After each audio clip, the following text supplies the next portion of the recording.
નમસ્કાર ખેડૂત મિત્રો, ખેડૂત પ્રયાસ ચેનલમાં આપનું સ્વાગત છે। આજે તારીખ 26 જૂન 2026 સવારના મહત્વના હવામાન સમાચાર ચેનલમાં નવા આવો તો સબસ્ક્રાઇબ કરી લેજો। રાજ્યમાં ચોમાસાની સત્તાવાર એન્ટ્રી થઈ ચૂકી છે।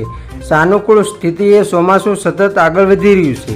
ચોમાસું ઉત્તર પૂર્વ અરબી સમુદ્ર, ગુજરાત, મધ્યપ્રદેશના કેટલાક ભાગોમાં તેમજ મહારાષ્ટ્રના બાકીના ભાગો, છત્તીસગઢ અને ઝારખંડના વધુ કેટલાક ભાગોમાં આગળ વધી રહ્યું છે। આગામી 2-3 દિવસમાં ગુજરાત, મધ્યપ્રદેશ, યુપીના વધુ ભાગો અને ઉત્તરાખંડના કેટલાક વિસ્તારોને આવરી લેશે। મધ્યપ્રદેશમાં સાયક્લોનિક સર્ક્યુલેશન અને ટ્રફ સક્રિય થતાં 30 જૂન સુધી રાજ્યમાં હળવાથી મધ્યમ વરસાદની હવામાન વિભાગે આગાહી કરી છે। આજે 25 જિલ્લા અને સંઘ પ્રદેશમાં હળવા વરસાદની આગાહી છે। કચ્છની સાથે સૌરાષ્ટ્રના મોરબી, સુરેન્દ્રનગર, રાજકોટ, બોટાદ, અમરેલી, ભાવનગર અને ગીર સોમનાથ જિલ્લામાં હળવો વરસાદ પડી શકે છે। ઉત્તર ગુજરાતના વાવ, થરાદ, બનાસકાંઠા, સાબરકાંઠા, પાટણ, મહેસાણા અને અરવલ્લી જિલ્લામાં પણ વરસાદની આગાહી કરાઈ છે। આ સિવાય ગાંધીનગર, મહીસાગર અને છોટાઉદેપુરમાં હળવાથી મધ્યમ વરસાદ પડશે। દક્ષિણ ગુજરાતના ભરૂચ, નર્મદા, તાપી, સુરત, ડાંગ, વલસાડની સાથે સંઘ પ્રદેશ, દીવ, દમણ અને દાદરાનગર હવેલીમાં પણ વરસાદની આગાહી કરવામાં આવી છે।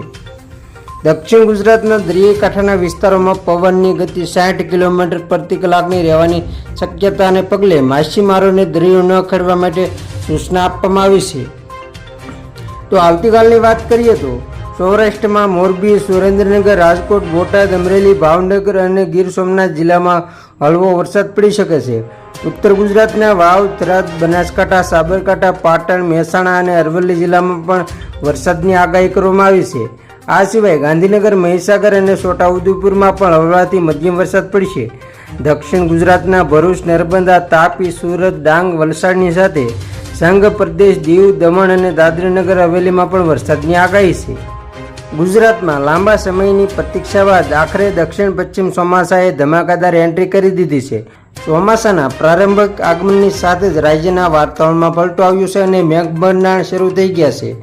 છેલ્લા 24 કલાકમાં રાજ્યના જુદા જુદા 16 તાલુકામાં નોંધપાત્ર વરસાદ જોવા મળ્યો છે। હવામાન વિભાગની માહિતી મુજબ ઉત્તર ગુજરાતના સરહદી વિસ્તારો તેમજ દક્ષિણ ગુજરાતના છેવાડાના વિસ્તારોમાં અચાનક વાદળછાયું વાતાવરણ છવાયું હતું। હવામાન વિભાગના જણાવ્યા અનુસાર સાંજ સુધીમાં બનાસકાંઠા, પાટણ, મહેસાણા અને સાબરકાંઠા જિલ્લામાં પવન સાથે હળવા ઝાપટા પડી શકે છે।